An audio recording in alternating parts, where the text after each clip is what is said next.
very good afternoon to you wherever you're joining us from on this 27th day of January 2026. Welcome to the broadcast.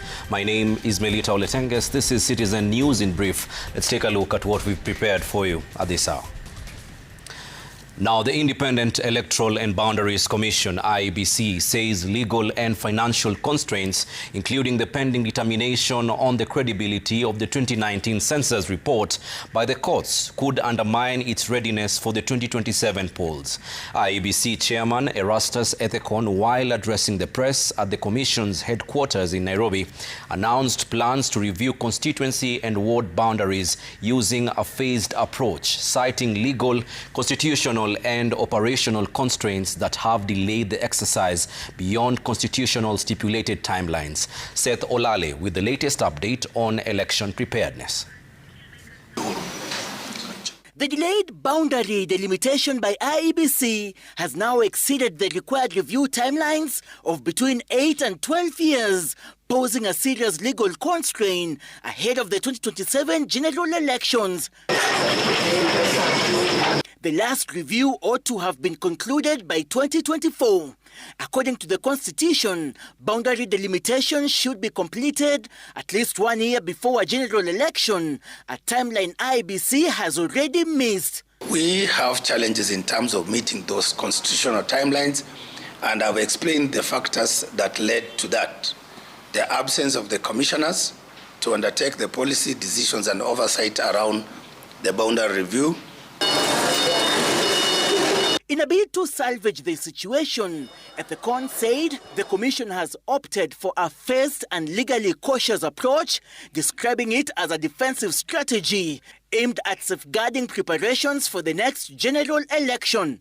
Taking into account all those factors, the Commission has resolved that a phased approach is the most constitutionally sound and legally defensible course of action.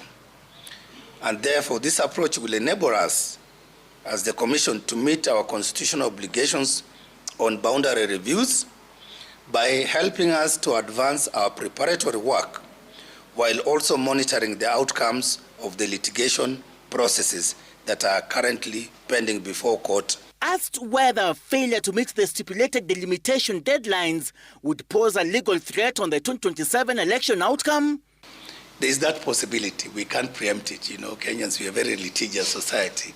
So for us, we are planning on a scenario where we do the best we can under the circumstances, we continue with the activities, and then while focusing also on the general election.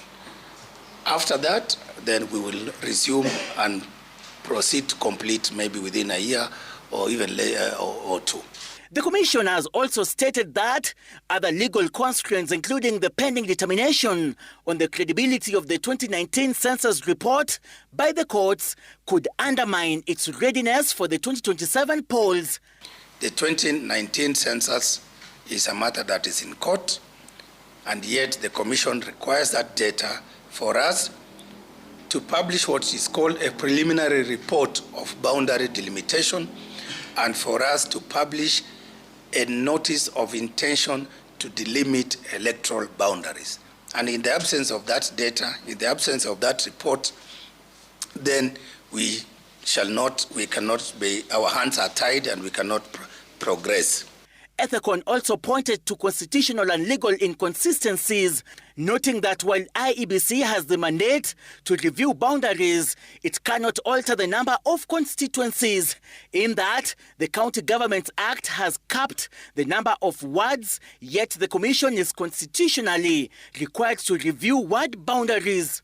On financing, IEBC chairperson revealed that the Commission faces a funding shortfall of approximately 20 billion shillings to conduct the 2027 general election, underscoring the need for additional resources to meet both electoral and boundary delimitation obligations. We have been allocated 41 billion Kenya shillings, and we have a deficit of 22 from the overall budget we are anticipating to receive. That we're asking actually, about 63 billion. Even as the IEBC finds a solution for overcoming the restraint setbacks it is experiencing, including litigation, it is hoping to enroll its mass voter registration as well as address some of the queries raised by the united opposition ahead of the 2027 general election. Seth Olale, Citizen TV, Nairobi County. Now, the Speaker of the National Assembly, Moses Wetangula, has revealed that a recent actuarial report has shown more than half of the current elected MPs will not be re-elected, in next year's general election. Speaking during the National Assembly retreat in Naivasha, Mukuru County today, Wetangula urged the MPs to work diligently for Kenyans, citing the 17 months left before the 2027 election. The MPs are expected to resume sittings in Parliament next month after a long recess. On the average, our attrition rate is 56%. So as we sit here, at least 56% will not see the inside of Parliament next Parliament. And we want to make sure that there must be life, and good life. You've seen the challenges that have gripped the African continent. All countries going to elections are on tenterhooks. Let's, for a change, go to the next elections in the mood that we had in this country in 2002, where after elections, President Kibaki's election was hailed as ushering in Kenyans as the most hopeful people on earth. And I'm sure we can recreate that. Meanwhile, calls for justice for the family of George Gathu, the Karatina businessman who was allegedly shot and killed by a police officer 10 days ago, dominated his send-off held earlier today in the Gikororo village of Madera in Nyeri County. The somber ceremony, attended by family, friends and Gathu's business partners, also saw the National Police Service put on the spotlight again, as speakers called for the pressing of murder charges on Peter Wamiti Mwangi, the police officer currently in custody over Gathu's shooting, which was captured on CCTV. Bwana akubariki na Bwana kutendee mema. Pamoja tuenda kwa somo yetu. You are a remarkable man, dependable, loving and caring. You are the center of our world. You are one in a million to us. You made us laugh. You made us smile. You are my companion and dear friend. You are a wonderful husband from the beginning to end. His kindness was felt by everyone around him. He had no enemies, only friends. There was never a secret too small for him to share with us. George, I wish you are here. I wish you can just wake up. Just for a few seconds. You see how we love you. Justice kwa George ni lazima. Sababu huyo askari anajulikana, ni wa hapa Karatina, amewekwa ndani, apelekwe kotini, afunguliwe mashtaka ya mada. Now, education experts have challenged the government to relook into strategy of actualizing the STEM pathway under the competency-based curriculum. This is after reports indicated a stagnation in acquisition of foundational numeracy skills, according to a report on a foundational literacy and numeracy assessment done by the Usawa Agenda. Nearly 50% of grade 6 learners cannot solve a grade 3 appropriate numeracy problem. The report also revealed significant challenges schools face in adopting ICT in learning, with only 1 in 5 primary schools having an operational computer labs. Safin Achieng Ouma reports. A foundational literacy and numeracy assessment conducted nationwide by Usawa Agenda has established that while there has been significant progress in literacy skills, foundational numeracy learning outcomes have stagnated.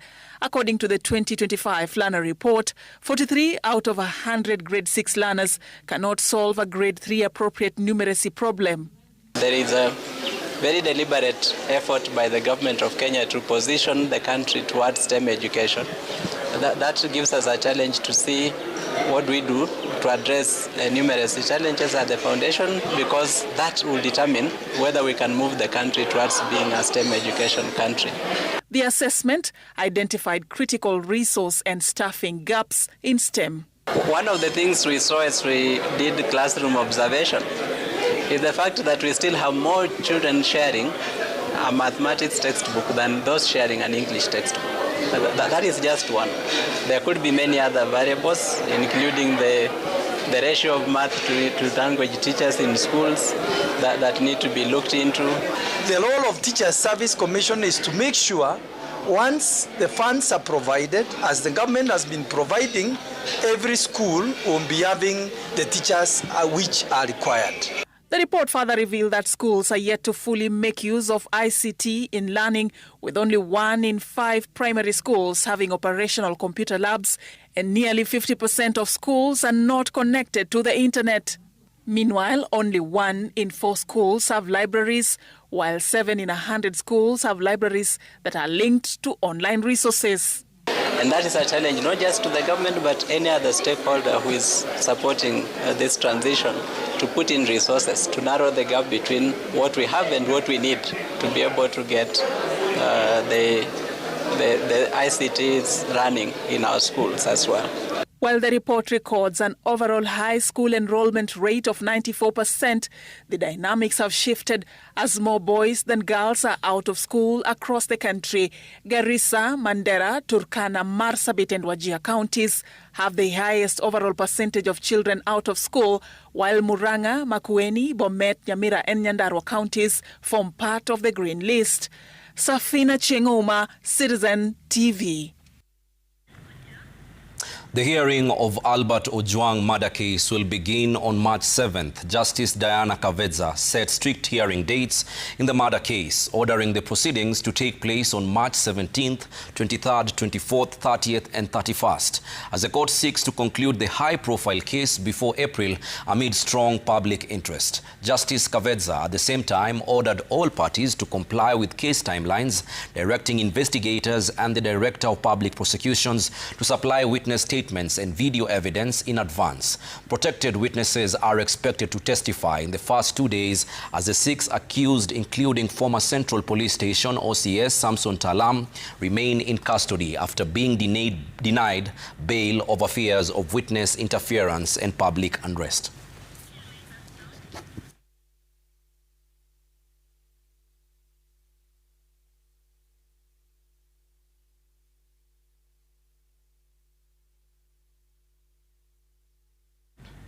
Elsewhere, suspect in the Mukuru affordable housing arson, a 27-year-old Ronald Nyakohe, has been arraigned in Makadara Law Courts. The suspect did not take plea as the prosecution sought 14 days to complete investigations into the matter. Prosecution intend to use the period to record witness statements, gather forensic evidence and conduct a psychological evaluation of the suspect. The court is expected to rule on the application. The suspect was in connection with an arson attack that claimed the life of a child and left 3 others injured in the Bomayangu government housing units in Mukuru. The suspect is alleged to have set fire to the house occupied by his family before fleeing the scene. He was apprehended in Isinya, Kajiado County, where he had allegedly been hiding.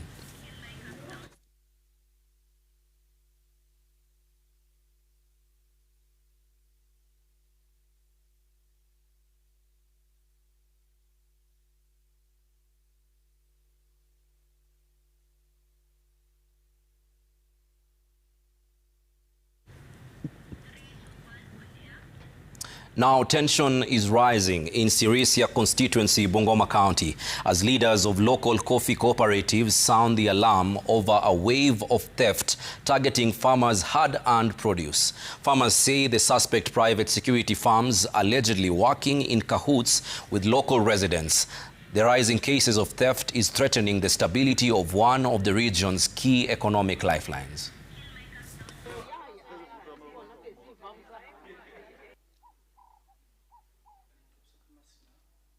Mwaka huu naomba kwamba sisi tunanuia ya kwamba tunatazamia kwamba tutapata kahawa mingi, na wale ambao labda wanasema kwamba wanauza kahawa yao Uganda ama soko yao recha, na wahimiza kwamba hiyo haitawasaidia. Ni heri wakaweza kuleta society kahawa yao kwa society, ili kwamba malipo yao ya mwaka ujao mwezi wa Januari itaweza kuwasaidia katika upande wa karo.